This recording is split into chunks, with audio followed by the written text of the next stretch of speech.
Hello friends, welcome back to my YouTube channel जिसका नाम है AM to PM क्लासेस। आज आप जैसा कि देख रहे हैं कि हम लोग कुछ महत्वपूर्ण ग्रंथ और उनके ग्रंथकार और संप्रदाय और उनके प्रवर्तक के बारे में जानेंगे, क्योंकि इससे सवाल आ जाते हैं और पूछ लिया जाता है प्रवर्तक का नाम देकर उसके संप्रदाय का, या संप्रदाय का नाम देकर उसके प्रवर्तक का, या किसी का ग्रंथ दे दिया और उसके ग्रंथकार का नाम पूछ लिया, या ग्रंथकार का देकर ग्रंथ का पूछ लिया। यानी कि एक ही चीज़ से उल्टा सीधा उल्टा करके, कभी ये कभी वो करके वो सवाल पूछते रहते हैं। तो इसीलिए अगर आपको दोनों चीज़ें पता हैं तो चाहे जैसे भी सवाल पूछा जाए आप उसका आंसर दे लेंगे। तो उसी लिए मैंने ये कुछ इम्पोर्टेंट निकाले हैं। वैसे तो और भी ग्रंथ और ग्रंथकार और संप्रदाय प्रवर्तक हैं, लेकिन जो बहुत ज़्यादा इम्पोर्टेंट हैं, जो संस्कृत के विद्यार्थी को पता होना ही चाहिए, तो उसके लिए मैंने ये वीडियो आपके लिए बनाया है। ठीक है, तो चलिए फिर, बहुत ही छोटा सा वीडियो रहने वाला है, तो आप इसको देख लीजिए और आपके एग्ज़ाम में ये आपको काफ़ी मदद करेगा। चलिए, तो पहला जो संप्रदाय है वो है रस संप्रदाय। इसके जो प्रवर्तक हैं वो है भरत। तो जैसे कि ये सवाल है, तो मान लीजिए क्या आया कि भरत जो है वो किस संप्रदाय के प्रवर्तक हैं। तो अगर आपको पता है कि वो रस संप्रदाय के हैं तो आपका ऐसे वो सवाल सही हो जाएगा। तो ये तो सिर्फ मैं पहले आपको बता रही हूँ, बाकी मैं हर बार आपको नहीं बताऊंगी। तो इस तरह से आएगा। या जैसे पूछा कि रस संप्रदाय के प्रवर्तक माने जाते हैं, तो आपने बता दिया भरत। अब रस संप्रदाय से और भी हैं जो रस संप्रदाय में है। ये तो प्रवर्तक हैं भरत, लेकिन इसके अलावा भी कुछ लोगों ने रस संप्रदाय में पर कार्य किया है, इसलिए उनका भी नाम जानना ज़रूरी है। उसमें से हैं भोजराज, विश्वनाथ, राजशेखर, केशव मिश्र। फिर से मैं बोल देती हूँ, भोजराज, विश्वनाथ, राजशेखर, केशव मिश्र। ये भी रस संप्रदाय में ही माने जाते हैं। ठीक है, इनका भी नाम अगर देखिए, भरत तो काफ़ी फेमस हैं, वो रस संप्रदाय के प्रवर्तक ही हैं। तो मान लीजिए वो ना पूछकर इनमें से किसी नाम को देकर पूछ लिया कि ये किस संप्रदाय से माने जाते हैं, तो आपको पता होना चाहिए कि वो रस संप्रदाय से माने जाते हैं। ठीक है, तो इस तरह से आपके सवाल हर उसमें बनेंगे, ये याद रखिएगा। ये मैंने आपको एक बार में बता दिया सिर्फ इंट्रोडक्शन में, अब मैं इसको नहीं बताऊंगी। और अब हम आगे बढ़ते हैं। दूसरे जो संप्रदाय है वो है अलंकार संप्रदाय। इसके जो प्रवर्तक हैं वो भामा माने जाते हैं।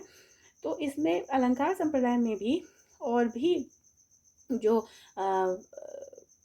प्रवर्तक तो भामा है, लेकिन और भी लोगों ने अलंकार संप्रदाय में पर कार्य किया है। तो वो कौन कौन है, तो वो है दंडी, उद्भट और जयदेव।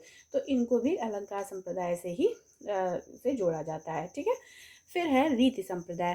तो रीति संप्रदाय के जो प्रवर्तक माने जाते हैं वो माने जाते हैं वामन। फिर आता है ध्वनि संप्रदाय। ध्वनि संप्रदाय के जो प्रवर्तक हैं वो हैं आनंद वर्धन। इसमें रुय्यक, मम्मट और जगन्नाथ भी काफ़ी प्रसिद्ध हैं ध्वनि संप्रदाय में कार्य करने के लिए।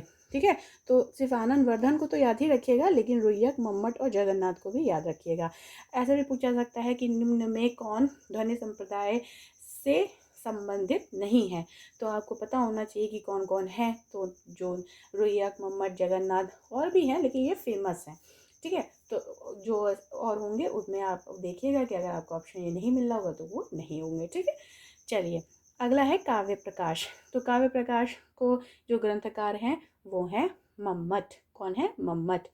फिर है साहित्य दर्पण। साहित्य दर्पण के जो प्रवर्तक हैं वो है विश्वनाथ। जैसे प्रवर्तक संप्रदायों में पूछे जाते हैं, वैसे ही ग्रंथकार में भी, कि मम्मट किस ग्रंथ के ग्रंथकार हैं।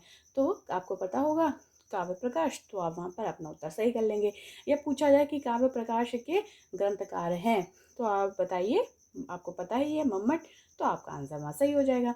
ठीक है, तो एक चीज़ से कई तरह से सवाल बन सकते हैं। ठीक है, चलिए, अगला है साहित्य दर्पण। तो इसके हैं विश्वनाथ। और फिर है काव्य अलंकार। काव्य अलंकार के जो ग्रंथकार हैं वो हैं भामा। फिर है काव्यदर्श। काव्यदर्श काफ़ी इम्पोर्टेंट है, काव्यदर्श अक्सर पूछा जाता है। ठीक है, तो ये इम्पोर्टेंट है। और काव्य अलंकार भी बहुत ज़्यादा मोस्ट इम्पॉर्टेंट, मैं इसको कह सकती हूँ दोनों को। ठीक है, तो काव्य अलंकार भामा और काव्यदर्श दंडी, इनको ज़रूर याद रखिएगा। अगले हैं श्रृंगार प्रकाश। श्रृंगार प्रकाश के जो ग्रंथकार हैं वो हैं भोज। और जो आखिरी है वो है अग्नि पुराण, जिसके ग्रंथकार हैं व्यास। कौन है, अग्नि पुराण के ग्रंथकार हैं व्यास। तो एक बार फिर से देख लीजिए, जो रस संप्रदाय है उसके प्रवर्तक हैं भरत। इसमें और जो संप्रदायों में जो संबंधित हैं वो हैं भोजराज, विश्वनाथ, राजशेखर, केशव मिश्र। फिर है अलंकार संप्रदाय, इसके प्रवर्तक भामा। इसमें दंडी, उद्भट और जयदेव भी संबंधित है। रिद्धि संप्रदाय के हैं वामन। ध्वनि संप्रदाय के आनंदवर्धन, इसमें रोयक, मम्मट और जगन्नाथ हैं। काव्य प्रकाश के हैं मम्मट। साहित्य दर्पण है विश्वनाथ। काव्य अलंकार के ग्रंथकार हैं भामा। काव्यदर्श के ग्रंथकार हैं दंडी। श्रृंगार प्रकाश के ग्रंथकार हैं भोज। और अग्नि पुराण के जो ग्रंथकार हैं वो हैं व्यास। तो ये थे कुछ महत्वपूर्ण ग्रंथ और उनके ग्रंथों और संप्रदाय और उनके प्रवर्तक। तो आई होप आपको ये वीडियो आज का अच्छा लगा होगा। अगर वीडियो अच्छा लगा है तो प्लीज़ मेरे वीडियो को लाइक और सब्सक्राइब करें। आज के लिए इतना ही। Thank you very much.